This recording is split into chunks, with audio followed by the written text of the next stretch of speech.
Abbiamo investito nel rinnovamento di questo punto vendita storico per noi, perché è da dove tutto quanto per l'azienda Rosa Supermercati è iniziato nel 1978.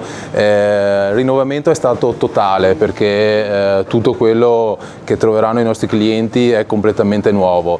Il nostro è un servizio sicuramente di prossimità, di posizione all'interno di piccoli paesi come quello di Col San Martino, e cerchiamo di offrire alla clientela un servizio completo che va da tutti i riparti freschi, compresi la macelleria con il macellaio tradizionale. Lavoriamo le mezzene, quindi non compriamo tagli confezionati. Abbiamo ampliato e inserito anche un frigo per la frollatura delle carni dry age. Abbiamo ampliato il reparto caldo con le cotture, friggitrice, forni, e abbiamo inserito anche un nuovo reparto d'ortofrutta con una metodologia di esposizione nuova che permette di tenere e conservare il prodotto più a lungo e dare un prodotto chiaramente più di qualità.